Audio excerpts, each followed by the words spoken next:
Hello guys, आज हम discuss करने वाले हैं chapter number 17 breathing and exchange of gases. तो इसको हम बेसिकली 8 पार्ट में पढ़ेंगे कंप्लीट बेस। फर्स्ट है respiratory organ, second human respiratory system, ठीक है। और थर्ड हम पढ़ेंगे इसके अंदर मैकेनिज्म ऑफ ब्रीदिंग, ठीक है, जैसे कि आप देख पा रहे हैं। और fourth respiratory volume and capacities के बारे में पढ़ेंगे, ठीक है। और फिफ्थ हम एक्सचेंज ऑफ गैसेस के बारे में पढ़ेंगे। उसके बाद हम transport of gases, transport of oxygen और CO2 दोनों के बारे में पढ़ेंगे अच्छी तरीके से, NCERT बेस्ड, ठीक है। और सेवन्थ रेगुलेशन ऑफ, ठीक है, रेस्पिरेशन एंड डिसऑर्डर ऑफ, ठीक है, रेस्पिरेटरी सिस्टम के बारे में पढ़ेंगे। तो चलो हम स्टार्ट करते हैं breathing and exchange of gases. तो ब्रीदिंग और रेस्पिरेशन, ठीक है, बेसिकली जो रेस्पिरेशन के अंदर ही ब्रीदिंग आता है, लेकिन ब्रीदिंग का मतलब केवल यही होता है कि ऑक्सीजन का इंटेक करना और CO2 को रिलीज करना, ठीक है। जो बेसिकली एक साइकोलॉजिकल प्रोसेस है, इसके अंदर कोई चीज़ बन नहीं रही है, नहीं टूट रही है, ठीक है। लेकिन जब रेस्पिरेशन की बात करते हैं तो वो एक केमिकल प्रोसेस है, ठीक है, क्योंकि इसके अंदर टूटेगा भी CO2 H2 जुड़ के H2CO3 बनेगा कार्बनिक एनहाइड्रेट के ऊपर, जो हम आगे जाके रिएक्शन पढ़ेंगे, ठीक है। तो इस पैराग्राफ के अंदर तो केवल यही बता रहा है कि CO2 को रिलीज करना, ठीक है, सेल से, जो कि हार्मफुल होती है, और O2 को क्या करना, इंटेक करना, ठीक है, जो सेल्स के लिए क्या है, इनकी ज़रूरी है, मतलब इनकी रिक्वायरमेंट होती है सेल्स को, क्योंकि एनर्जी वगैरह इसी से एनर्जी प्रोवाइड करने के लिए। तो ये जो प्रोसेस है ये क्या बोलाती है, ब्रीदिंग कहलाती है, ठीक है। लेकिन कॉमनली, जैसे कि इसमें बता रहा हूँ, कॉमनली नॉन एज रेस्पिरेशन, ठीक है। तो इसको ही रेस्पिरेशन ही कहते हैं, कह सकते हैं, ठीक है। As you have read early, oxygen is utilise by the organism to indirectly break down simple molecules like glucose, amino acid, fatty acid, etc. to drive energy to perform various activities, ठीक है। तो मतलब oxygen की जो utilisation जो organism करते हैं वो सिंपल मोलिक्यूल जैसे glucose, amino acid, fatty acid वगैरह के जो क्या करते हैं, वेरियस एक्टिविटीज़ को परफॉर्म करते हुए उनके ब्रेक डाउन से क्या करते हैं, O2 का यूटिलाइज करते हैं, ठीक है। Carbon dioxide which is the harmful is also release during the above catabolic reactions, ठीक है। तो कैटाबोलिक रिएक्शंस के जो कार्बन डाइऑक्साइड का जो प्रोडक्शंस हो रहा है वो हमारी बॉडी के लिए हार्मफुल होती है, इसलिए उसको हमें प्रॉपर टाइम पे क्या करना चाहिए, रिलीज कर देना चाहिए, ठीक है। It is therefore evident that O2 has be continuously provided to the cells and CO2 provided by the cells to have release out, ठीक है। तो O2 का सेल्स के लिए क्या प्रोवाइड होना और CO2 का प्रॉपरली रिलीज होना, यही प्रोसेस क्या कहलाती है, ब्रीदिंग कहलाती है। This is the process of exchange of O2 from the atmosphere with CO2 produced by the cells called breathing, ठीक है। कॉमनली नोन एज रेस्पिरेशन, इसको हम रेस्पिरेशन ही कहते हैं। लेकिन ब्रीदिंग की जब बात करते हैं तो साइकोलॉजिक प्रोसेस है, जबकि रेस्पिरेशन की जब हम बात करते हैं वो एक केमिकल प्रोसेस है। Place your hand on your chest, you can feel the chest moving up and down. तो हम जब चेस्ट पर अपना हाथ रखते हैं तो हमारी जो चेस्ट है अप एंड डाउन होती है, ठीक है। तो ये क्या किस लिए होती है, basically you know that it is due to the breathing, ठीक है। जो हम ब्रीदिंग जो रेस्पिरेशन कर रहे हैं उसके कारण ये होती है, ठीक है। आगे क्या बोल रहा है, हाउ डू वी ब्रीथ, हम कैसे ब्रीथ करते हैं, ठीक है, इसको भी देखते हैं। द रेस्पिरेशन ऑर्गन्स, हम रेस्पिरेटरी ऑर्गन्स के बारे में पढ़ेंगे। द मैकेनिज्म ऑफ ब्रीदिंग, उसके बारे में भी पढ़ेंगे। Are derived in the following sections of the chapter, तो इस चैप्टर के अंदर ये एक स्टेप वाइज दे रखा है कि पहले हम ऑर्गन्स के बारे में पढ़ेंगे, फिर हम मैकेनिज्म ऑफ ब्रीदिंग्स के बारे में पढ़ेंगे, ट्रांसपोर्ट ऑफ गैसेस के बारे में पढ़ेंगे, रेगुलेशंस ऑफ, ठीक है, हमारे रेस्पिरेटरी सिस्टम्स के बारे में पढ़ेंगे, फिर डिसऑर्डर ऑफ रेस्पिरेटरी सिस्टम्स के बारे में पढ़ेंगे। तो बेसिकली इसको हम पूरा NCERT के हिसाब से ही देखेंगे इस चैप्टर को, ठीक है। और ये जो चैप्टर है बेसिकली बहुत इम्पोर्टेंट चैप्टर है, ठीक है। और सभी को आना चाहिए यार कि मतलब किस तरह से रेस्पिरेशन, हमारी बॉडी रेस्पिरेट करती है, हम ऑक्सीजन क्यों लेते हैं, क्यों CO2 छोड़ते हैं, तो ये सब आना चाहिए, कैसे O2 का फॉर्मेशन होता है, ठीक है। तो ये सब आना चाहिए, ठीक है। तो अब बेसिकली जब हम ब्रीदिंग और एक्सचेंज गैसेस की एक्सचेंज की बात करते हैं, ठीक है, तो अलग अलग जो ऑर्गेनिज्म होते हैं, ठीक है, उनके अंदर अलग अलग तरीके से ये एक्सचेंज ऑफ गैसेस होते हैं। ठीक है, तो सबसे पहले हम बात करते हैं जो लोअर ऑर्गेनिज्म होते हैं। ठीक है, तो जो लोअर ऑर्गेनिज्म होते हैं, ठीक है, वो अब लोअर ऑर्गेनिज्म की जैसे हम बात करते हैं जैसे तो प्रोइफेरा, सिलेंड्रेटा, टिनोफेरा, इनकी हम बात ही नहीं करेंगे। ठीक है, इनमें क्योंकि इनके अंदर रेस्पिरेटरी सिस्टम का डेवलपमेंट हुआ ही नहीं था। तो सबसे पहले जब स्टार्टिंग करते हैं हम करते हैं एनिलिडा से। ठीक है, किससे बात करते हैं? एनिलिडा से।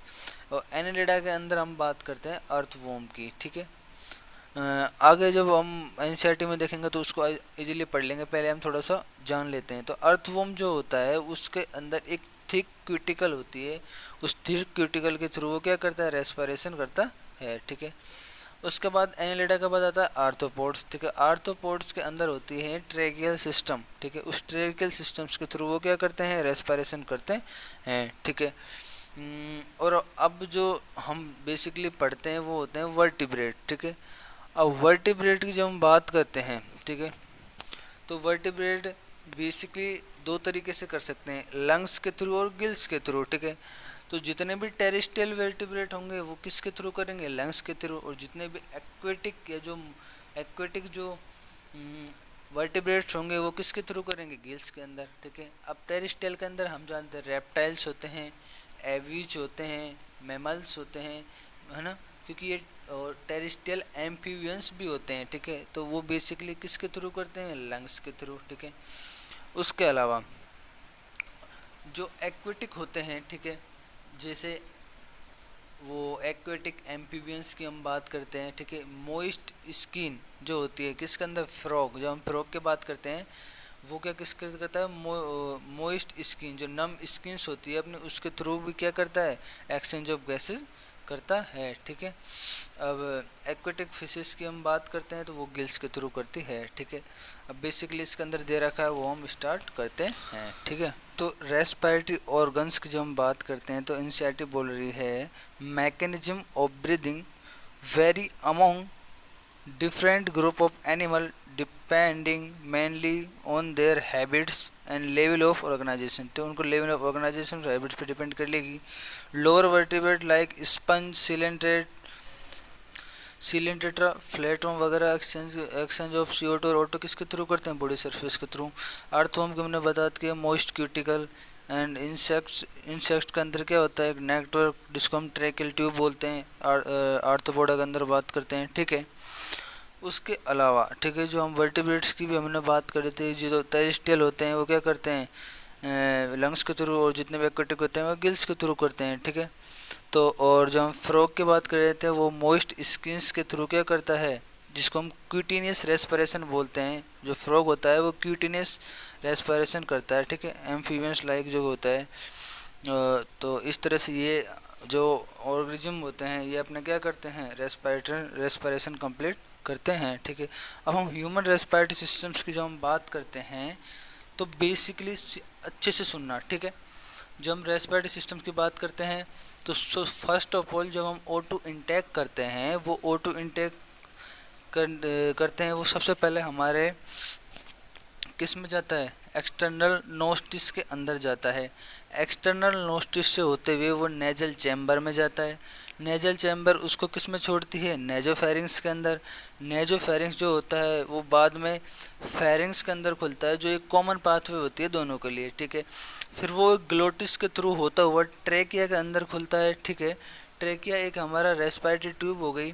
वो बाद में ट्रेकियल जो होती है वो फिफ्थ थोरेसिक कैविटी पर जाके वो ब्रोंकाई में ब्रोंकाइल्स में दो पार्ट्स के अंदर डिवाइड हो जाती है, जिसको हम ब्रोंकाई बोलते हैं। ब्रोंकाइल फिर ब्रोंक्यूल्स में आगे जाकर डिवाइड हो जाते हैं, और वो आगे जाके किस में डिवाइड हो जाती है? एल्वेलाई के अंदर डिवाइड हो जाती है। तो इस तरह से हमारा पूरा रेस्पिरेटरी सिस्टम होता है। ठीक है, तो ये बोल रहा है कि we have a pair of external nostrils opening out about the upper lips. ठीक है, तो हमारे जो अपर लिप्स होते हैं, हमारे जो लिप्स की हम बात करें, होठों के ऊपर जो हमें बाहर की तरफ जो दो पोर दिखते हैं, मैंने छिद्र जो दिखते हैं उसको बोलते हैं एक्सटर्नल नोस्ट्रिल बोलते हैं, ठीक है।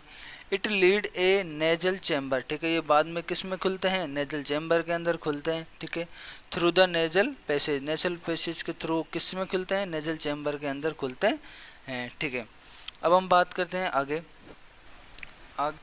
The nasal chamber is open into the pharynx, a portions of which is the commonly chamber या passage for food and air, ठीक है। तो जो फेरिंग्स होता है वो बेसिकली क्या होता है, वो फूड और एयर दोनों के लिए कॉमन पैसेज होता है, ठीक है। उसी से डिसाइड होता है, अगर हम एयर यूज कर रहे हैं तो वो ट्रेकिया के अंदर जाएगी, अगर हम फूड यूज कर रहे हैं तो वो इसोफेगस के अंदर जाएगा। The pharynx opening through the larynx region into the trachea. Larynx is a cartilaginous box which help in sound productions and hence called a sound box। इसको sound box बोलते हैं क्योंकि ये sound का productions करता है, ठीक है। During swelling glottis can be covered by a thin elastic cartilage flaps called epiglottis, ठीक है। तो एक epiglottis होती है, ठीक है, किसके ऊपर, ट्रेकिया के ऊपर एक एपिग्लोटिस का ढक्कन होता है। वो क्या करता है कि जो फूड है वो किसके अंदर नहीं चले जाए, ट्रेकिया के अंदर नहीं चले जाए, ठीक है। उसको क्या करता है, प्रोटेक्ट करता है और एयर को आने देता है और फूड को रोक देता है, ठीक है। विच डिवाइडेड, अब क्या होता है कि आगे जाके कि जो हमारी जो ट्रेकिया होती है वो किस पर, जो फिफ्थ जो मिड थोरेसिक कैविटी है उसमें which divided at the level of fifth thoracic vertebra into a right and left pulmonary bronchi. तो ब्रोंकाई के अंदर डिवाइड हो जाती है, ठीक है। आगे की वो बोल रहा है each bronchi undergoes repeated division to from the secondary and tertiary bronchi and bronchioles ending up in very thin terminal bronchi, ठीक है। तो सबसे पहले वो जाके प्राइमरी ब्रोंकाई के अंदर डिवाइड होंगी, primary bronchi also secondary bronchi के अंदर डिवाइड हो जाएगी, सेकेंडरी ब्रोंकाइड ऑल्सो टर्सरी ब्रोंकाई के अंदर डिवाइड हो जाएगी, और जो टर्सरी ब्रोंकाई है वो ब्रोंक्यूल्स के अंदर डिवाइड हो जाएगी, ठीक है। और ब्रोंक्यूल्स फिर प्राइमरी ब्रोंक्यूल्स, सेकेंडरी ब्रोंक्यूल्स ऐसे डिवाइड हो जाती हैं, ठीक है।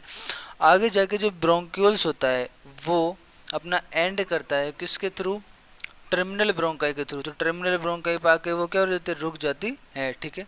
अब जैसा कि पहले बता चुके हैं कि वेरी थिन जो टर्मिनल ब्रोंकाई है वहाँ तक एंडिंग हो जाती है, ठीक है। The trachea primary secondary tertiary bronchi and initial bronchi, जो मतलब ब्रोंक्यूल्स की जो स्टार्टिंग है उसको बोलते हैं इनिशियल और टर्मिनल को क्या बोलते हैं, एंडिंग, ठीक है। Initial bronchioles are supported by incomplete cartilaginous ring, ठीक है।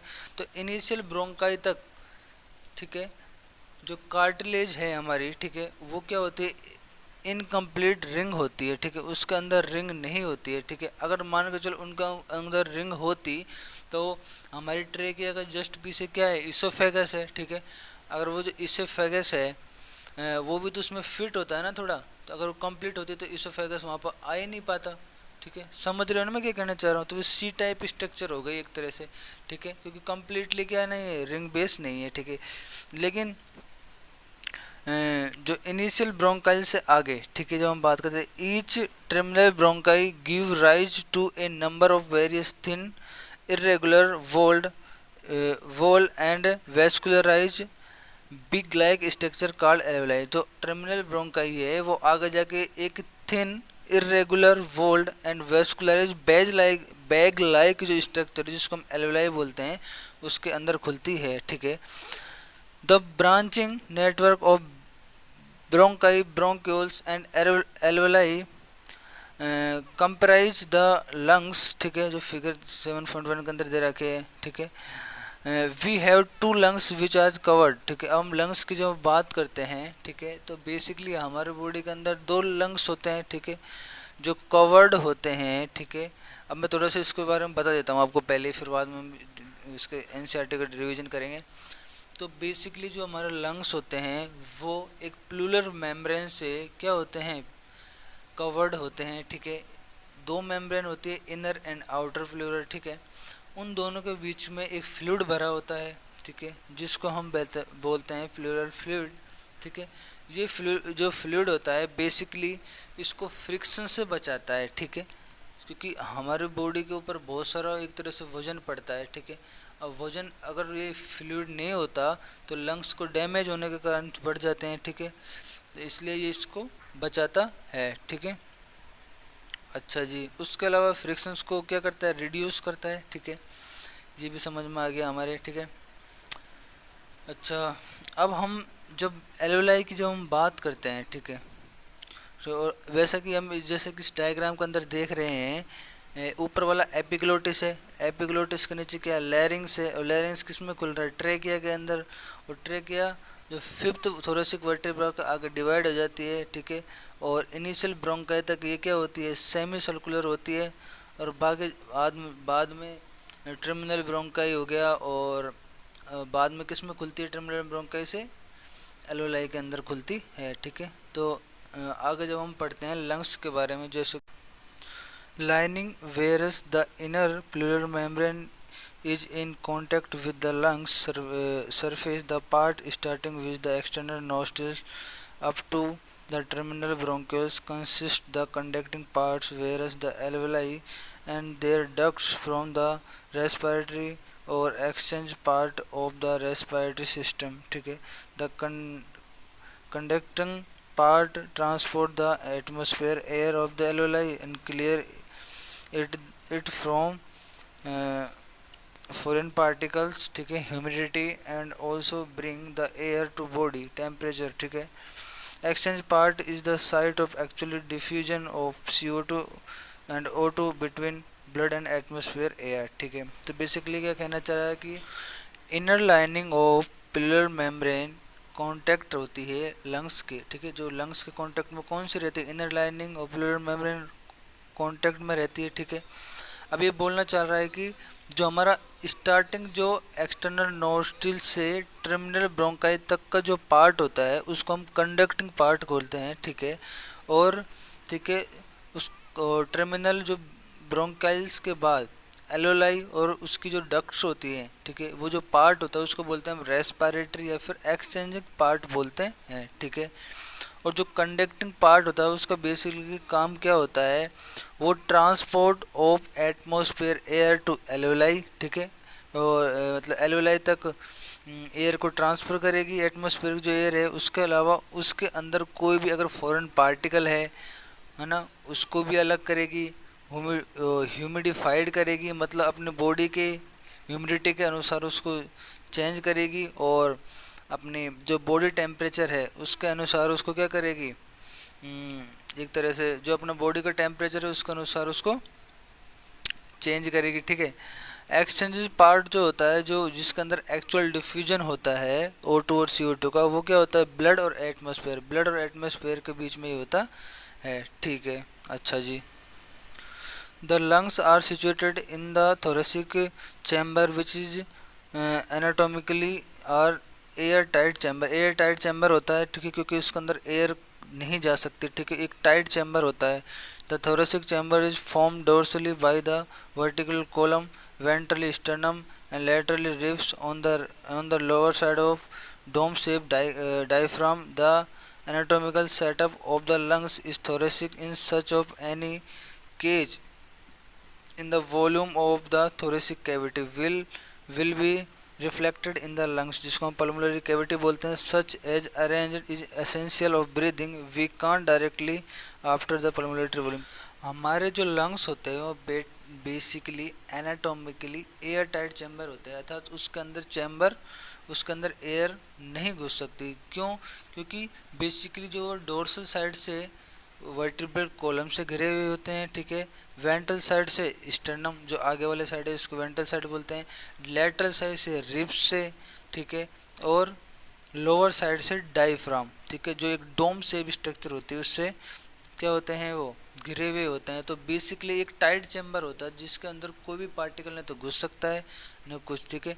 और वो इसीलिए इसको हार्ड बनाता है, ठीक है, जिससे लंग्स हमारे डैमेज नहीं हो पाते। इतनी सारी कवरिंग से होते हुए डैमेज कहाँ से होंगे, ठीक है। तो आगे ये बोल रहा है कि ये एक एनाटॉमिकल जो सेटअप है, ठीक है, lungs is thoracically such that the any change of volume, ठीक है। तो अगर हमारे लंग्स के अंदर कुछ भी चेंज आ जाए, ठीक है, तो पूरी थोरेसिक जो कैविटी है जिसको हम पल्मोनरी कैविटी बोलते हैं उसके अंदर चेंजेज आ जाते हैं, ठीक है। क्यों? क्योंकि ये एक पूरा सेटअप बनाया हुआ होता है, ठीक है। ठीक है, such as arranged in initial essential of breathing, breathing के लिए आवश्यकता है we can't directly affect to pulmonary volume, ठीक है। अब हम कुछ रेस्पिरेटरी जो फॉलोइंग स्टेप्स है उनके बारे में देखेंगे, ठीक है। तो किस तरह से स्टेप्स कंप्लीट होते हैं, तो पहले क्या होता है, सबसे पहले हम ब्रीदिंग एंड पल्मोनरी वेंटिलेशन, ठीक है, which atmosphere air is drawn in and CO2 are rich alveolar air is released to, ठीक है। तो एटमॉस्फेयर एयर से हम O2 को लेते हैं, ठीक है, और CO2 जो होती है वो एल्वुलरी एल्वुलाई के अंदर पहुंचती है और वहाँ से कहाँ जाएगी, रिलीजिंग आउट होती है, ठीक है। Diffusion of gases CO2 and CO2 across the alveolar membrane, ठीक है, इन दोनों का डिफ्यूजन होता है, किसमें, एल्वुलरी मेम्ब्रेन के थ्रू डिफ्यूजन होता है। उसके बाद transport of gases by the blood, ठीक है, तो ब्लड के थ्रू इसका क्या होता है, गैसेस का ट्रांसफर होता है। Diffusion of O2 and CO2 between the blood and tissue, तो ब्लड एंड टिश्यू के थ्रू बाद में क्या होता है, इनका क्या होता है, डिफ्यूजन होता है। और अल्टीमेटली क्या होता है, O2 of the cells of catabolic reactions and resultant release of resultant release of CO2, ठीक है, CO2 रिलीज हो जाती है और O2 को काम में लिया जाता है, ठीक है, टिश्यूज के। मैकेनिज्म ऑफ ब्रीदिंग, ठीक है, पहली बात तो अब मैं थोड़ा समझाऊंगा आपको और आप खुद ही पढ़ लेना NCERT से, क्योंकि इतना कुछ हार्ड है नहीं इसमें, ठीक है, समझाना बहुत इंपॉर्टेंट है। तो इंस्पायरेशन किसको बोलते हैं, एटमॉस्फेयर के एयर को अंदर लेना, और एक्सपायरेशन किसको बोलते हैं, रिलीजिंग आउट करना, ठीक है। तो मैकेनिज्म ऑफ ब्रीदिंग की बात करते हैं तो वो एक सेट ऑफ मसल्स होता है, ठीक है। इसके अंदर जो मसल्स होती है, एक तो डायफ्राम और एक सेट ऑफ स्पेशलाइज मसल्स काम में आती हैं, ठीक है, जिसको हम बोलते हैं एक्सटर्नल या फिर इंटरनल इंटरकोस्टल मसल्स। या तो वो इंटरनल इंटरकोस्टल मसल्स हो सकती है या फिर एक्सटर्नल इंटरकोस्टल मसल्स हो सकती हैं, ठीक है, ये काम करती है बेसिकली। तो इसमें प्रोसेस क्या होता है मैं उसको आपको बता देता हूँ। सबसे पहले क्या होता है कि जो ये एक्सचेंज ऑफ गैसिंग होती है ये बेसिकली प्रेशर पे डिपेंड करता है। अगर एटमॉस्फेयर जो प्रेशर है, ठीक है, वो हमारा हाइयर है किस से, हमारे जो बॉडी जो प्रेशर है उससे, तो एयर कहाँ आएगी, एटमॉस्फेयर से किसके अंदर आएगी, हमारी बॉडी के अंदर आ जाएगी। तो इस प्रोसेस को बोलते हैं इंस्पायरेशन, ठीक है। और अगर हमारा जो बॉडी जो प्रेशर है, ठीक है ना, वो कम हो जाए किससे, एटमॉस्फेरिक जो प्रेशर से, तो जो एयर है वो अंदर से कहाँ जाएगी, बाहर जाएगी, ठीक है। ये बेसिकली इसको बोलते हैं एक्सपायरेशन, ठीक है। अब क्या होता है बेसिकली, सबसे पहले क्या होता है, जैसे ही हम एयर को इनटेक करते हैं, इनटेक करने पर आपने क्या देखा होगा, आपने देखा होगा कि हमारा जो वेंट्रल सरफेस है वो अपर साइड आ जाती है, ठीक है, और जो हमारा जो इंटरकोस्टल मसल्स है वो भी बेसिकली अपर साइड हो जाती है, और जो डायफ्राम होता है वो लोअर साइड धंस जाता है, ठीक है। डायफ्राम लोअर साइड धंस गया, और जो हमारा लंग्स है वो कैसे, डोर्सल टू अपर साइड में क्या करने लगते हैं, मूव करने लग जाते हैं, तो ठीक है, डोर्सल सॉरी नहीं, इन्फीरियर टू सुपीरियर साइड में क्या करने लग जाते हैं, वो मूवमेंट करने लग जाते हैं, ठीक है। और डायफ्राम बेसिकली किधर की तरफ जाता है, डाउन साइड मूव हो जाता है और फ्लैट हो जाता है, ठीक है। तो इस प्रोसेस को बोलते हैं इंस्पायरेशन। और इसका जस्ट उल्टा की जो हम बात करते हैं उसको हम एक्सपायरेशन बोलते हैं, ठीक है। एक्सपायरेशन में क्या होगा, जैसे ही हम बॉडी रिलीज करेंगे, ठीक है, ठीक है, एयर को, तो क्या होगा, डायफ्राम अपनी दोबारा उसी जो डोम सेप स्थिति में उसमें आ जाएगा, और जो इंटरकोस्टल जो मसल्स हैं वो रिलैक्स हो जाएंगी, और ठीक है, और जो हमारा लंग्स हैं वो भी क्या हो जाता है कि जो अपनी पहले जो कंडीशन थी उसी कंडीशन में आ जाएंगे। तो इस प्रोसेस को बोलते हैं एक्सपायरेशन, ठीक है। जो आप पढ़ लेना बहुत ज़्यादा ही हार्ड नहीं है, बेसिकली ऐसे लिखा हो जो मैं बता रहा हूँ, ठीक है। अब हम जब रेस्पिरेटरी वॉल्यूम कैपेसिटीज की बात करते हैं, सबसे पहले इसमें आता है टीवी। टीवी क्या होता है, ठीक है, एक हम ग्राफ, एक मतलब ग्राफ के थ्रू अगर हम पढ़ना चाहें तो एक लाइन में टीवी के ऊपर ERV फिर IC, ठीक है, ऐसे लिखते हैं। और नीचे क्या लिखते हैं, टीवी के नीचे क्या लिखते हैं, EV, ठीक है, ERV और फिर RC, ठीक है। तो इसमें क्या होता है, टीवी जो होता है, जो हम नॉर्मल एयर को क्या करते हैं, ठीक है, इंटेक करते हैं और रिलीज करते हैं उसको बोलते हैं टीवी, जो क्या होता है बेसिकली होता है 500 ml होता है, ठीक है। तो एक हेल्दी पर्सन जो एक्सपायर्ड या फिर इंस्पायर्ड जो एयर होती है वो 500 ml होती है, ठीक है। अब जब हम 1 मिनट में इसकी टोटल बात करते हैं तो अब जब इसको 500 ml को 12 किससे गुणा करेंगे, 12 से करेंगे, ठीक है। ठीक है, तो क्योंकि 1 मिनट में हम 12 से 16 बार ब्रीदिंग कर पाते हैं तो टोटल कितना आ जाएगा 6,000 से 8,000 ml पर मिनट आ जाएगी, ठीक है। सेकंड है IRV, ठीक है, इसको बोलते हैं इंस्पायरेटरी रिजर्व वॉल्यूम। ये क्या होता है, जो हमारे नॉर्मल जो इंस्पायरेशन करते हैं, ठीक है, उसके बाद जो हम नॉर्मल इंस्पायरेशन करते हैं, एक तो ऐसे कर लिया नॉर्मल इंस्पायरेशन, उसके बाद जितना हम और एयर को अंदर इंटेक्ट कर सकते हैं, ठीक है। इंटर कैसे करेंगे, फोर्सफुली। तो हम नॉर्मल के अलावा जितना फोर्सफुली एयर को इंटेक्ट कर सकते हैं तो उस प्रोसेस उसको बोलते हैं IRV, जो बेसिकली क्या होती है 2500 से 3,000 ml के अंदर होती ml होती है, ठीक है। और ERV क्या होती है, एक्सपायरेटरी रिजर्व वॉल्यूम, मतलब कि नॉर्मल एयर को जितना में एक्सपायर कर चुके हैं उसके अलावा हम फोर्सफुली कितना एक्सपायर कर सकते हैं उसको बोलते हैं ERV, ठीक है, सिंपल है। और RV की जब हम बात करते हैं तो RV क्या होता है, एक रिजर्व वॉल्यूम होती है, ठीक है। हमने क्या किया, एक्सपायर कर दिया, इंस्पायर कर दिया, ठीक है, फोर्सफुली एक्सपायर इंस्पायर, इसके बाद भी जो वॉल्यूम ऑफ एयर हमारे लंग्स के अंदर बची हुई होती है, ठीक है, उसको बोलते हैं RV, ठीक है। मतलब पूरी एयर हमने निकाल दी, उसके बाद जो बची हुई होती है या फिर एक्सपायर इंस्पायर कर दी फोर्सफुली भी, उसके बाद जो बची रहती है, ठीक है, जो होते हैं 1100 से 1200 ml के अंदर होती है, ठीक है। अब कैपेसिटी क्या होती है, हमारी टोटल कैपेसिटी कितनी होती है लंग्स के अंदर, वो हम बात कर सकते हैं, ठीक है। सबसे पहले IC की बात करते हैं, तो IC के अंदर TV प्लस IRV दोनों आ जाएंगे, मतलब नॉर्मल एयर को इंटेक्ट करना प्लस फोर्सफुली एयर को इंटेक्ट करना, मतलब total capacity of intake the air is known as क्या कहलाएगी, IC, inspiratory capacity. Expiratory capacity क्या हो जाएगी, टोटल एयर ऑफ एक्सपायर, ठीक है, जो टोटल वॉल्यूम होती है, ठीक है, या फिर tidal volume plus TV plus ERV, और फोर्सफुली कितना हम क्या कर सकते हैं, रिलीज कर सकते हैं। उन दोनों को मिला के हमारी जो एक एक्सपायरी कैपेसिटी आ जाएगी, हम इतना एक्सपायर कर सकते हैं फोर्सफुली प्लस नॉर्मल, ठीक है। अब FRC की बात करें तो फंक्शनल रेडिजुअल कैपेसिटी, इसमें बेसिकली क्या आएंगे RV प्लस ERV, ठीक है।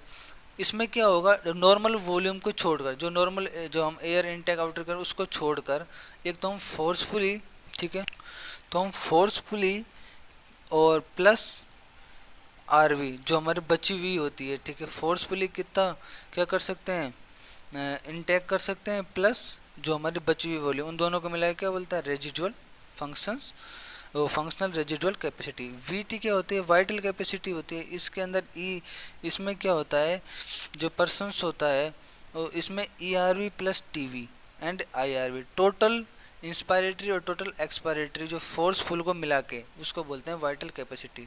टोटल जितनी भी टोटल कैपेसिटी उसको हम टोटल कैपेसिटी बोल देते हैं, ठीक है। तो सिंपल सा था।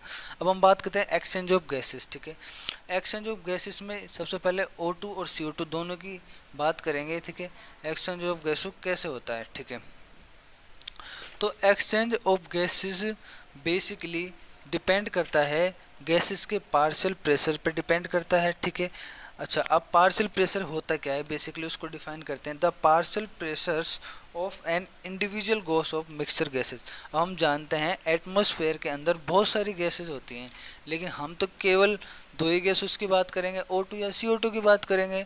तो एक इंडिविजुअल गैस का जब हम पार्शियल प्रेशर की बात करते हैं तो उसको बोलते हैं पार्शियल प्रेशर। इंडिविजुअल गैस के जब मिक्सचर ऑफ गैसेस में से एक इंडिविजुअल गैसेस की बात करना क्या कहलाता है, पार्शियल प्रेशर कहलाता है, ठीक है। जो अलग अलग होता है, जैसे कि इसमें डायग्राम बनाया हुआ दिखाया गया है, ठीक है।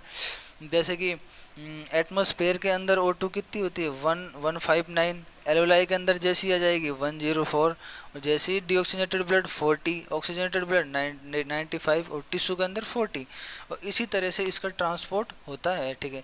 CO2 एटमॉस्फेयर के अंदर कम होनी चाहिए 0.3, एलोलाई के अंदर थोड़ी ज़्यादा 40, फिर डीऑक्सीजनेटेड में थोड़ी ज़्यादा 45, ऑक्सीजनेटेड में कम क्योंकि उसको ऑक्सीजनेटेड से डीऑक्सीजनेटेड की तरफ आना है, ठीक है। तो कितनी होती है 40 और ये होती है 45, ठीक है। तो सिंपल सम पता चल गया। अब कुछ फैक्टर्स होते हैं जो हमारे, जो फैक्टर्स क्या काम करते हैं, वो फैक्टर जो काम करते हैं वो मतलब जो एक्सचेंज ऑफ गैसेस में काम करते हैं, क्योंकि बिना फैक्टर कभी भी गैसों का एक्सचेंज नहीं हो सकता, ठीक है।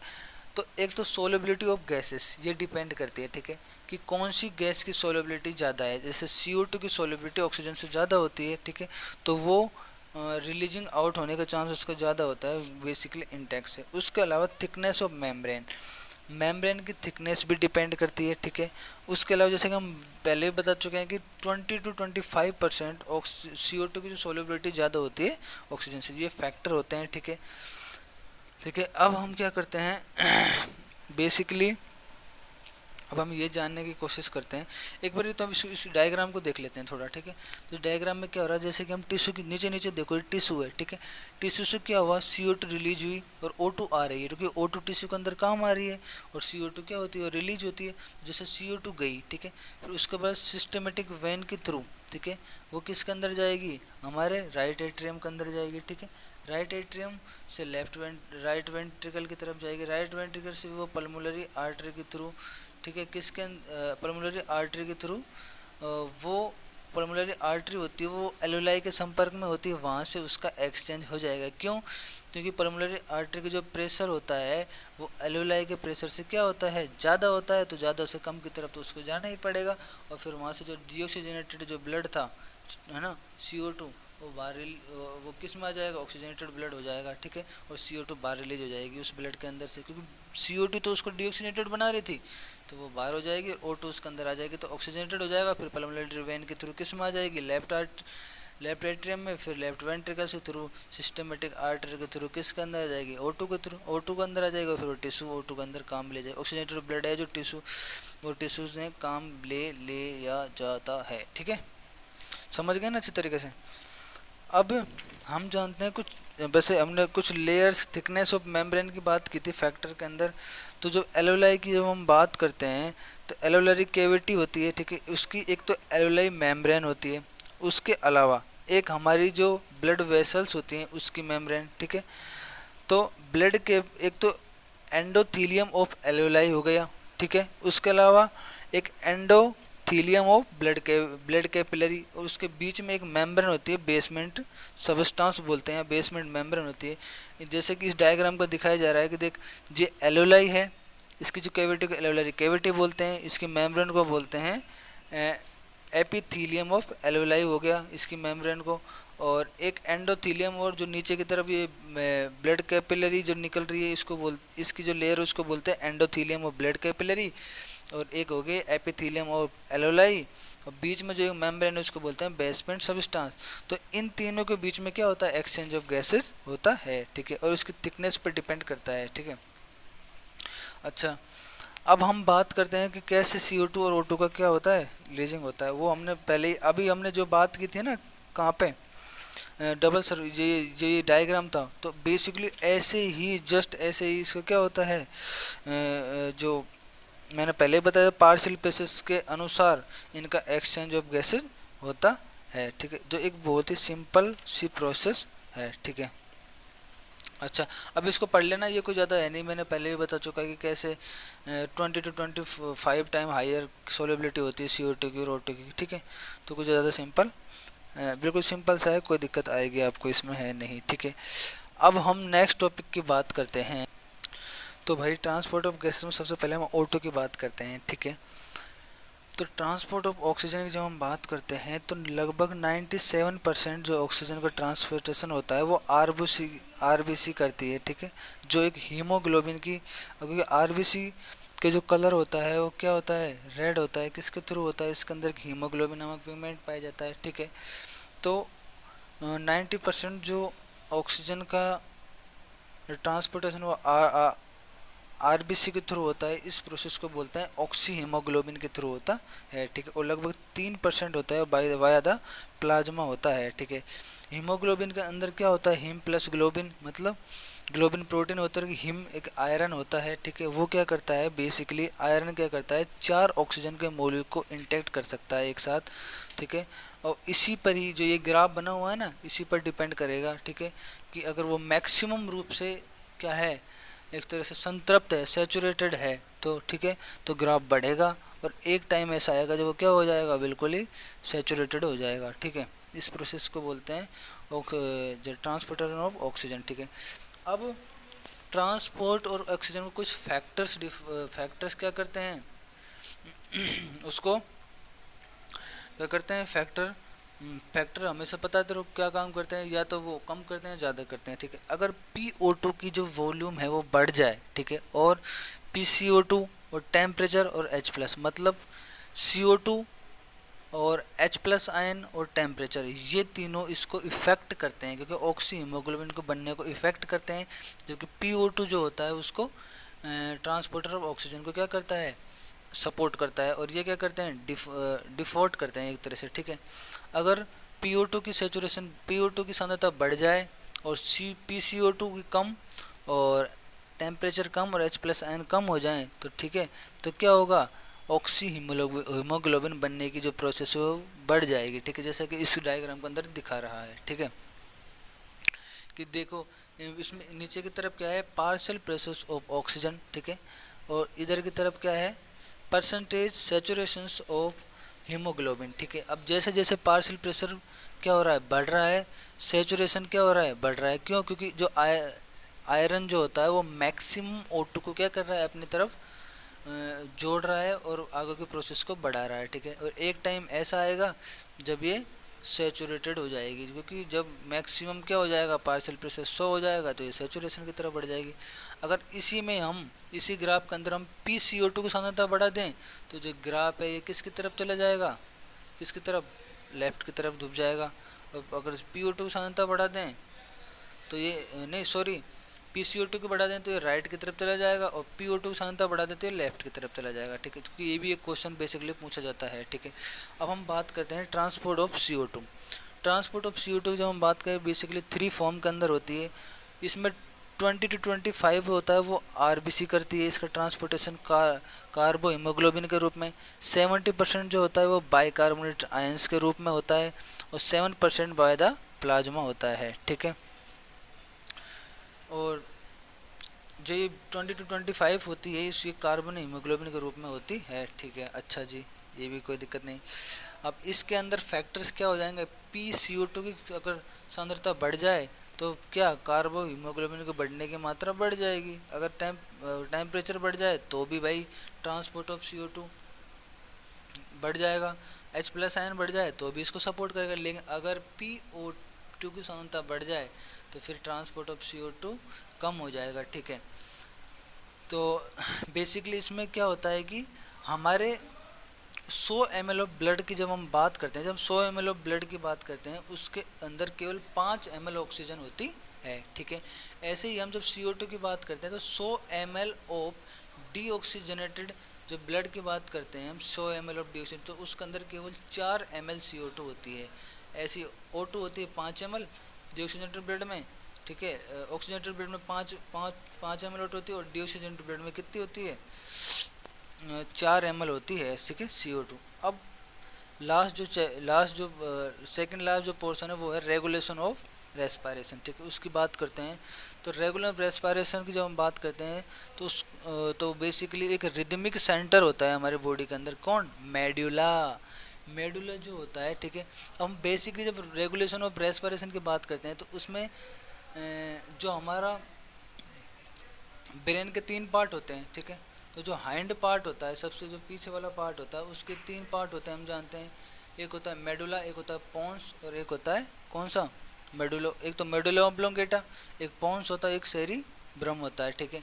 सेरिब्रम को कोई काम नहीं होता रेस्पिरेशन। बेसिकली मेडुला जिसको हम रिदमिक सेंटर बोलते हैं, ठीक है, और पोन्स, ठीक है, जिसको हम उसके अंदर पोन्स के अंदर 2 सेंटर होते हैं, एक तो न्यूमोटॉक्सिक सेंटर और कीमोटॉक्सिक सेंटर एरिया होते हैं, ठीक है, जो बेसिकली रेगुलेशन में सहायता करते हैं, ठीक है। अच्छा जी, अब क्या होता है, एक हमारे जो रिदमिक सेंटर जिसको हम मेडुला ओब्लोंगेटा, रिदमिक जो मेडुला ओब्लोंगेटा के अंदर होता है, ठीक है, और पोन्स के अंदर एक कौन सा होता है, न्यूमोटॉक्सिक सेंटर होता है, ठीक है।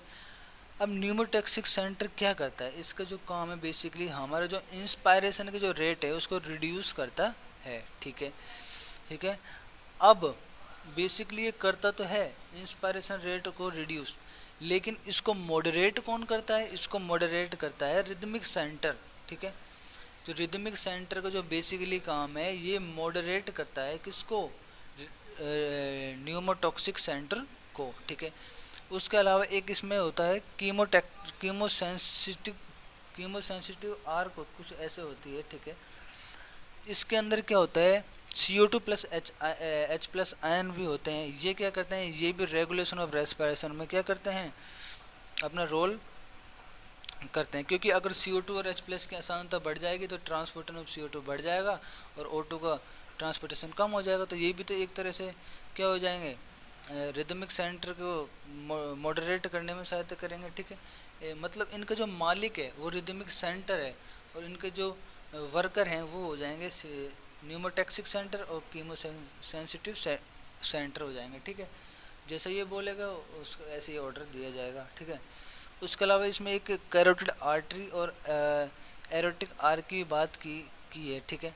कैरोटिड आर्टरी क्या होती है बेसिकली, हाँ अब बेसिकली क्या होती है कैरोटिड आर्टरी, ये हमारा जो लीवर होता है, ठीक है, उसके अंदर होती है कैरोटिड आर्टरी, ठीक है। लीवर और जो पैनक्रियाज, लीवर से जो डक्ट निकलते हैं ना, सिस्टिक डक्ट, ठीक है, उसमें होती है, ठीक है।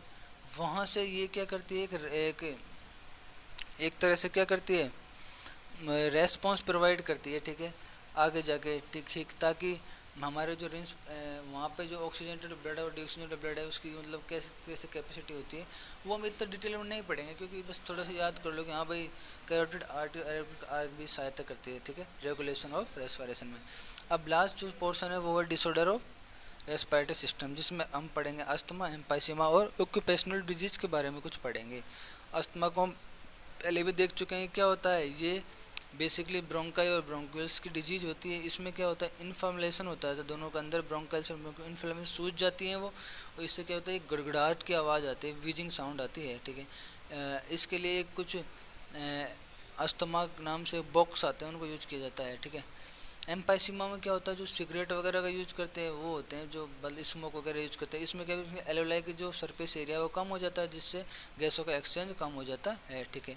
ऑक्यूपेशनल रेस्पिरेटरी डिसऑर्डर क्या होता है, इट इज़ सर्टेन जो इंडस्ट्री वगैरह के अंदर जो लोग काम करते हैं, बेसिकली इंडस्ट्री के अंदर भी जो कुछ स्टोन वगैरह टूटते हैं ना, जो स्टोन वगैरह जो फैक्ट्री के अंदर काम करता है, तो जो स्टोन का जो पार्टिकल्स है बॉडी के अंदर चले जाते हैं और आगे जाके एलोलाई के अंदर इकट्ठा हो जाता है, जिससे एलोलाई